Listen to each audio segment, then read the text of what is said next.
Who do you need to become to embody a mindset of confidence, of strength, of optimism, growth, tenacity, the kind of person who makes lemons into lemonade, right? For me, my single word is captain.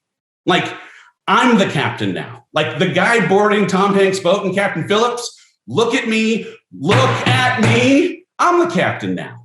And when I conjure the vision of what it means to be the captain of my ship, I embody a mindset that says, irrespective of the size of the swells, irrespective of the winds that blows or don't, I am the captain of this ship. And guess what? I've just come through a season of feeling overwhelmingly unmoored, right? I was pushed off to sea. And when I think about the person that I have to become to embody the mindset I need to handle the swells that are coming my way, it's captain. I mentioned this in February's course. I like to show off my tattoo. But a ship in harbor is safe, but that's not what ships are built for. That is a John Shedd quote. I got this tattooed on my forearm as a mantra. This is my advanced mindset, right? This is my mandate to embrace the chop, to believe that I was built for the choppy waters, that I, as a boat, was not meant to stay inside of a harbor of my safe, my security, my familiar, but that I was in fact built for the waves that exist beyond the jetty. It's this constant reminder that the life that I want exists outside my comfort zone, and that the only way that I can evolve into the person I want to be, right? For myself, for my family, for someone who's proud of himself when he's by himself, is by pushing myself beyond what's easy and familiar. Or when unfamiliar chooses me, it's seeing that choice beyond my control as something that has a means to a greater end, a greater me, a stronger me, right? On the other side of whatever challenging conditions end up being thrown my way, those conditions are who I'm becoming. Good or bad, come at me, bro. I'm the captain. I am the captain. Come at me, bro. Right? When I have that captain persona on, I am okay with the swell. I'm okay with the wind. And the thing is, and it's hard because nobody wants to invite challenging conditions, but it requires that I test myself every day to embrace the journey into the unknown, even when I get scared, even when it's disappointing, even when it doesn't go my way or on my timeline. It just demands that I am willing to stand back up and do it afraid and learn from my mistakes and inevitably keep getting up. Because that's what happens when you push into new spaces. That's what happens when you grow. It's not if I'm going to get knocked down again, it's when. It's not if you're going to get knocked down again, it's when. And when you do, who do you have to be to handle that with grace, with tenacity, with grit, in a way that helps you learn, grow, and become because of getting back up? You have a single most important core value, and when you figure it out, your entire life changes. If you feel like you're being pulled in a million different directions, you're walking on quicksand, everybody wants something from you, you're hot and cold, you want to do something one day and then you don't the other day, you have a hard time saying no to people and to opportunities, and you're just being pulled in 1,000 directions. Does that sound familiar? Does it sound like you? If that's you, you don't know what you stand for. Because when you know what you stand for, all decisions become easier. I wrote 2 books on this, Your One Word and then Built to Serve. And at the core of both of them is figuring out what do you stand for? What is your single most important core value? And when you can name it, when you can label it, when you can get to the root of it, what it does is give you clarity for the rest of your life. Mine is belief. My one word is belief. I want to believe in myself more, and I want to spread belief to the world, to the people around me. It's why I make all these videos.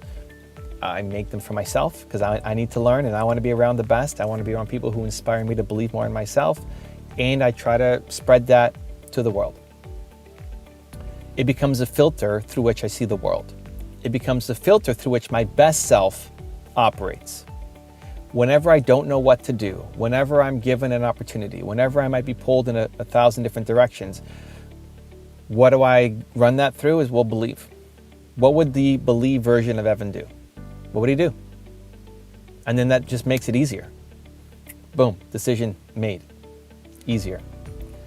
If you look at my YouTube channel, people say, well, you do all these top 10 rules and you do all these inspiring videos, it's great. Why not do top 10 of the stupidest things this person said? Or top 10 reasons why not to follow this person?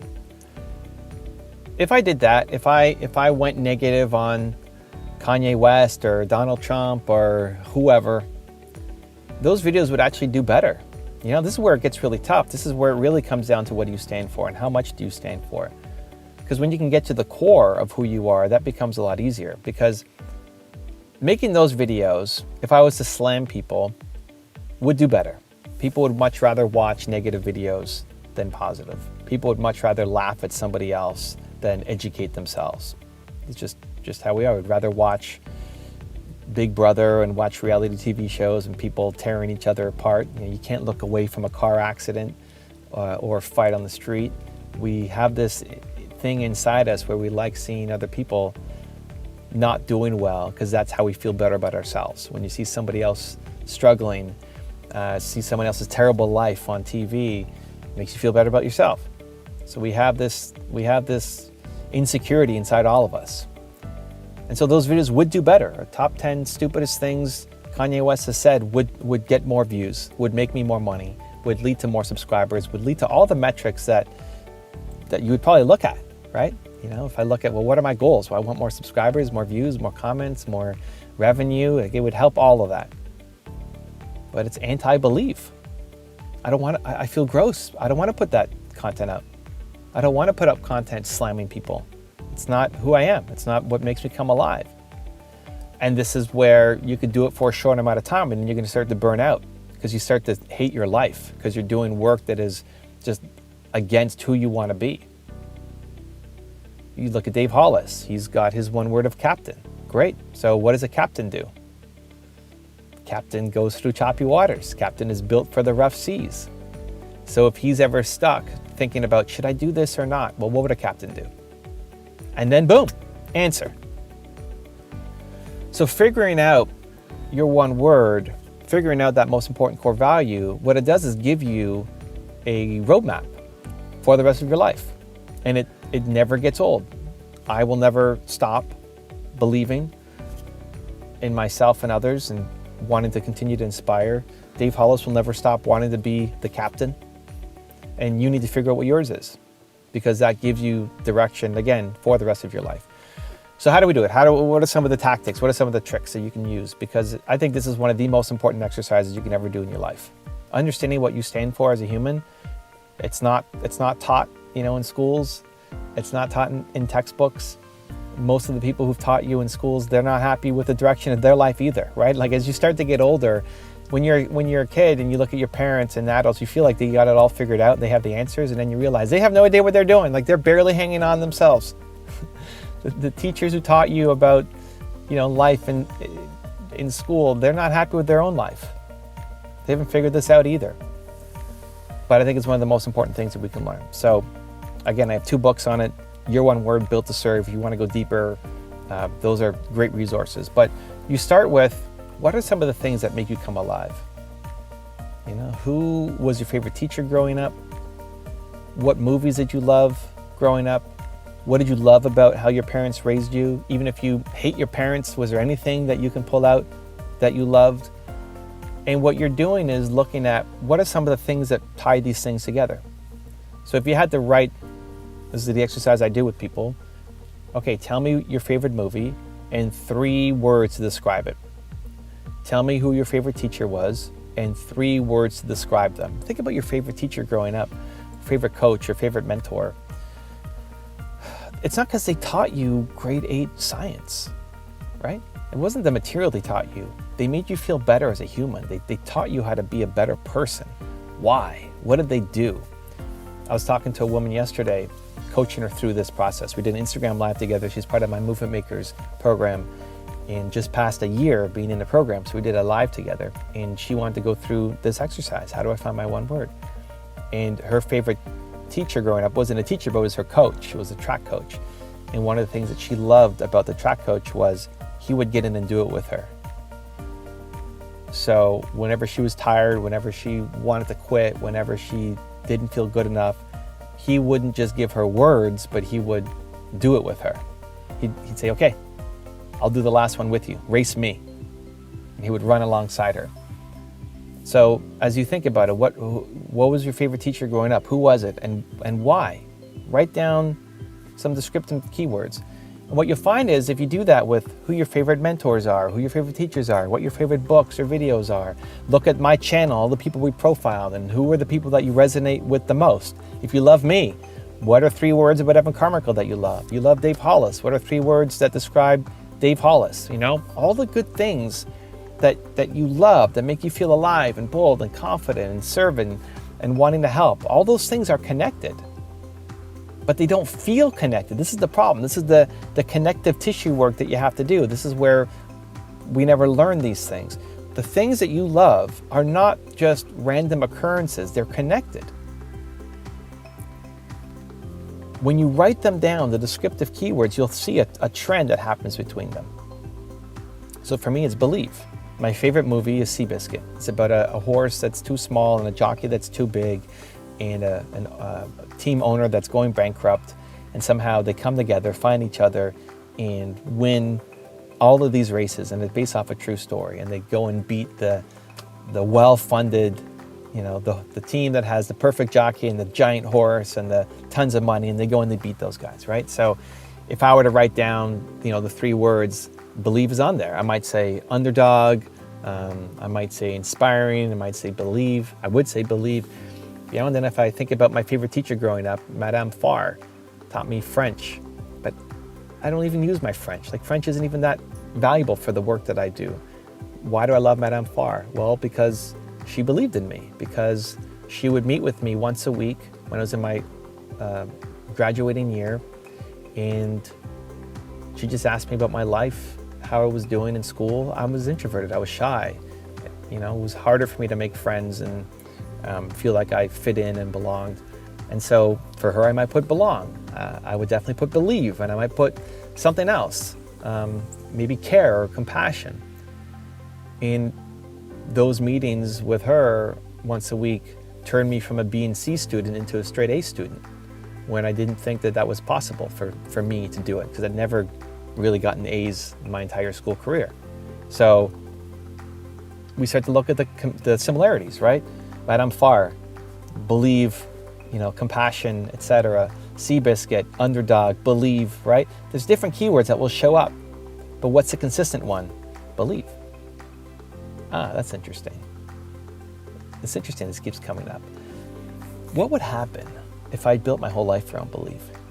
What would happen if I built my business around belief? What would happen if I created a schedule and a calendar and habits and routines that made me feel more belief? What would happen if I could spread that belief to others? What would happen if I brought on team members who loved believe and helped spread believe with their skills and talents? What would happen if I had my significant other believe in me, right? What would happen? How much does life change? It changes everything. It changes everything. Everything changes. Because now I'm designing a life with intent and purpose and with design, as opposed to randomly having things experienced for me, to me. Because everybody's got an agenda for your time. Everybody wants you to do certain things. And that's when you feel lost and being pulled in a million different directions. You have to figure out what you stand for. I think it's the most important thing you can do as a human. What do you stand for? What's your single most important core value? Some people get it right away from the exercises. Some people, it takes some time, and you sit on it, and it becomes more and more right or more wrong. But when you find it, and you get that compass, you get that roadmap, it's with you for the rest of your life. It makes every decision easier. It makes you live a lot more in alignment, and makes you feel like what you're doing is important, that it matters. It gives you the confidence and the courage to do the thing that you're afraid to do, to step outside your comfort zone, to build the business and the life that you want, and ultimately to make you happy. To make you happy. And then you can spread that happiness to others and help them believe in themselves too. Also, to make sure you're actually taking action after watching this video, I've designed a special free worksheet just for this video. The worksheet will highlight all of the lessons learned in this video, as well as pull out our 3 favorite learnings and quotes that will inspire you to actually do something. The worksheet will also give you space to write down what your key takeaways are and your specific plan of action to make sure you're getting results. If you want the worksheet designed specifically for this video, absolutely for free, there's a link in the description below. Go click on it and start building the momentum in your life and your business. I'll see you there. As Bruce Lee said, if you always put limits on everything you do, physical or anything else, it will spread into your work and into your life. There are no limits. There are only plateaus, and you must not stay there. You must go beyond them. Even in the statement, you can see him making the choice about what to believe by saying that there are no limits, by taking something that other people perceive as a limit, as something that's stopping him, and saying that's not, it's a plateau, it's something that I can push through. And you see what he holds himself accountable to. It's not okay to stay at a plateau. It's okay to have one. Everybody has them. They happen. It's a natural part of the course of getting better, but it is not okay to stay there. And that is a choice. That's not something anyone can hand you. It's something you have to believe to the core of your soul that it is not okay to stay in a plateau. And it's that that's going to push you through. It's that that's going to make you get up and keep going. But first, you have to recognize that life is cause and effect. You have to recognize that that choice is a knock-on effect. You have to recognize that him merely saying those words out loud have a cause and effect.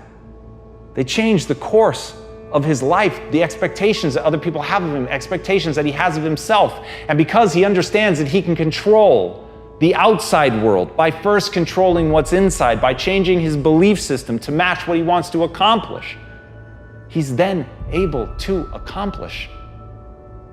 What he did in his life had nothing to do with luck. It had everything to do with the demands that he made on himself. It had to do with when he got in a motorcycle accident and people told him he would never walk again. Not only did he walk again, all of the major accomplishments that we think about of being that man, they all came after. They came after he was told he was never going to walk. It came after he was told that he was never going to be able to do martial arts. But he did it. He did the grueling work of getting better. He understood cause and effect. He understood that if he chose to believe that he could never do it, that he'd never be able to do it.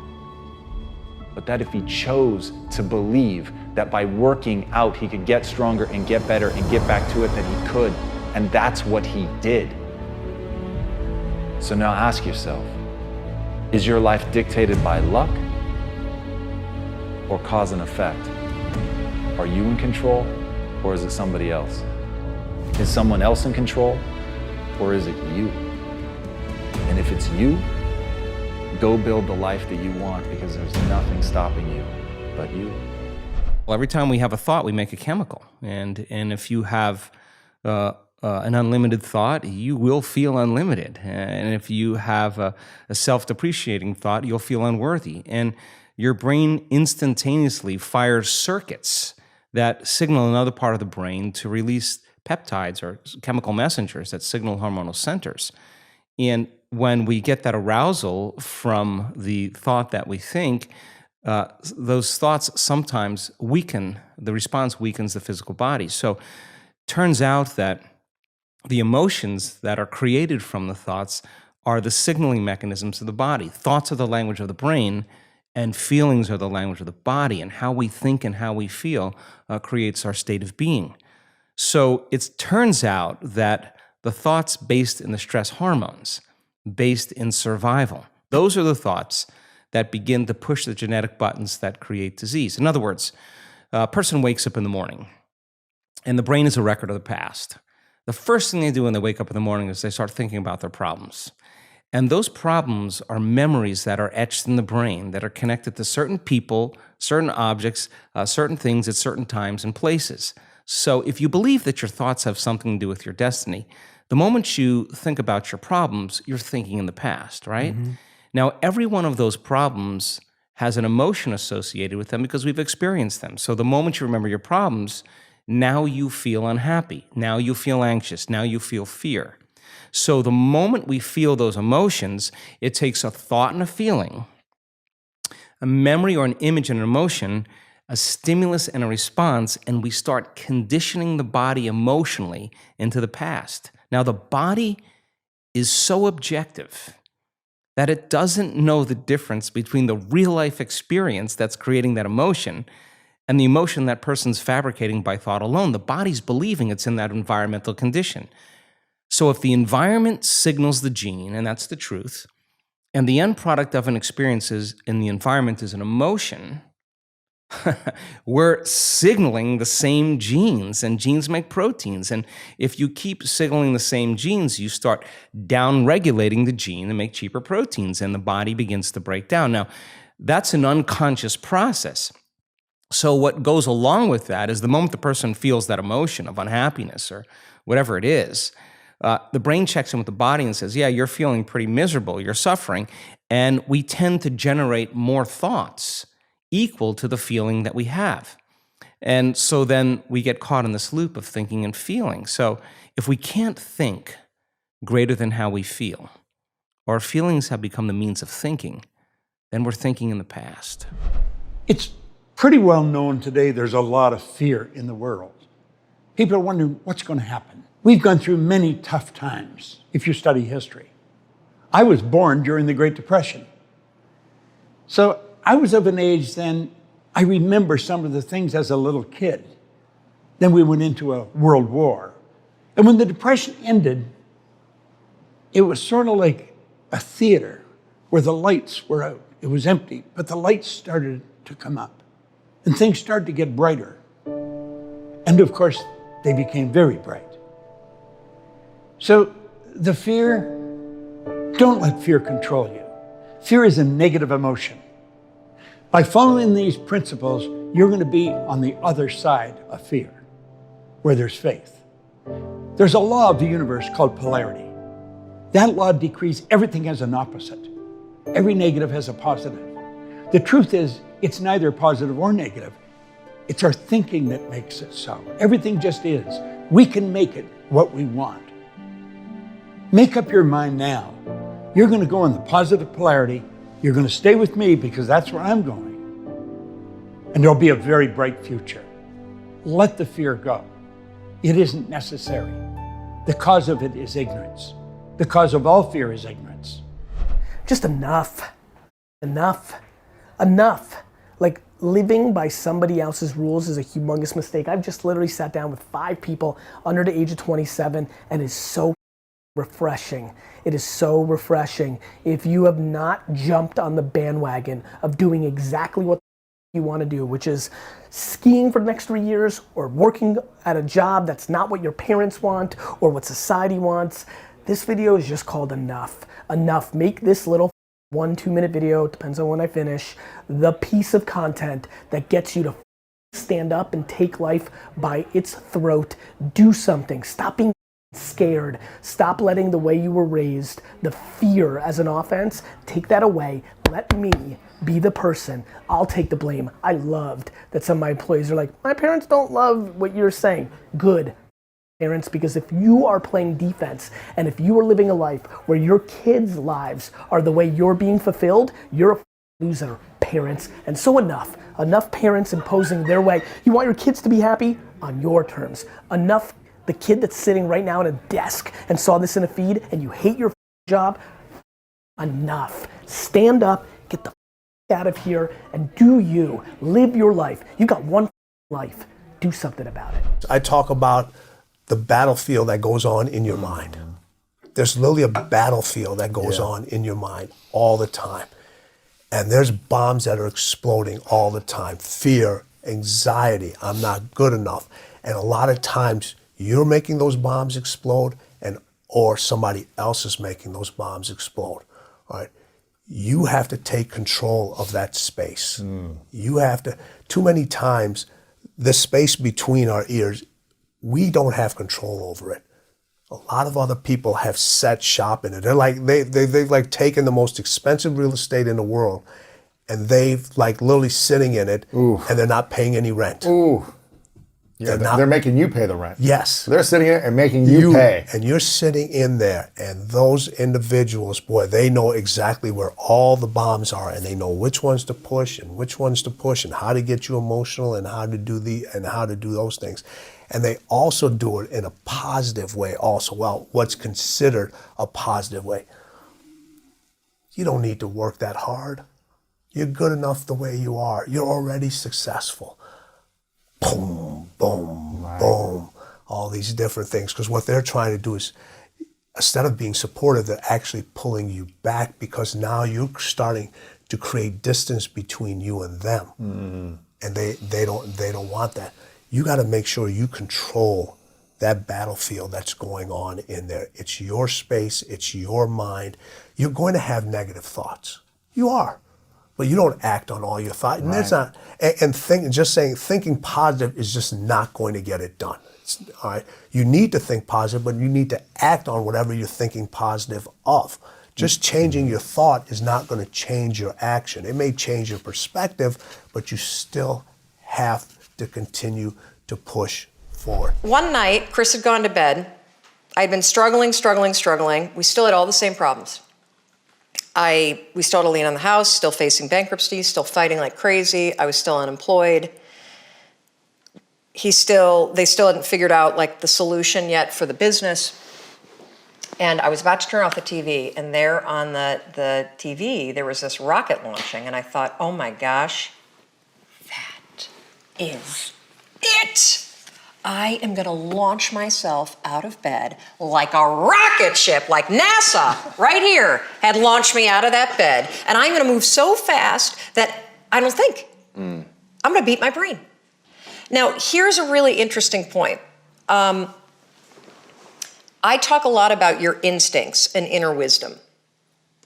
And we can get into this a little bit later, but a lot of us talk about the fact that you have a gut feeling. But what all this research that I've done for the book and all the speaking that I do, what I've discovered that's fascinating is actually when you set goals, when you have an intention on something that you want to change about your life, your brain helps you. What it does is it opens up a checklist, and then your brain goes to work trying to remind you of that intention that you set.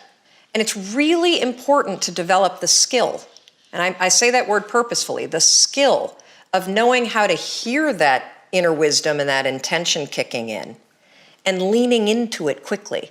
So for me, my brain saying, that's it, right there, move as fast as a rocket, Mel. I wanted to change my life. And I think most people that are miserable or that are really like dying to be great and dying to have more, we want to change. We want to live a better life. We want to create more for our families. We want to be happier. The desire is there. Again, it's about how do you go from knowledge to action. So the first thing in this story that's important is realizing that the answer was in me. And my mind was telling me, pay attention. It could have also been the bourbon. I had a couple of Manhattans that night. But anyway, the next morning, the alarm goes off, and I pretended NASA was there. It's the stupidest story. I literally went 5, 4, 3, 2, 1. I counted out loud, and then I stood up. And I'll never forget standing there in my bedroom. It was dark. It was cold. It was winter in Boston. And for the first time in 3 months, I had beaten my habit of hitting the snooze button. I couldn't believe it. And I thought, wait a minute. Counting backwards? That is the dumbest thing I've ever heard in my entire life. Well, the next morning I used it again and it worked. The next morning I used it again and it worked. The next morning I used it again and it worked. And then I started to notice something really interesting. There were moments all day long, just like that 5-second moment in bed, where I knew, knowledge, what I should do. And if I didn't move within 5 seconds, my brain would step in and talk me out of it. Every human being has a 5-second window, might even be shorter for you. You have about a 5-second window in which you can move from idea to action before your brain kicks into full gear and sabotages any change in behavior. Because remember, your brain is wired to stop you from doing things that are uncomfortable or uncertain or scary. It's your job to learn how to move from those ideas that could change everything into acting on them. If you want to see the one-on-one I did recently with Dave Hollis, check it out right there next to me. I think you'll love it.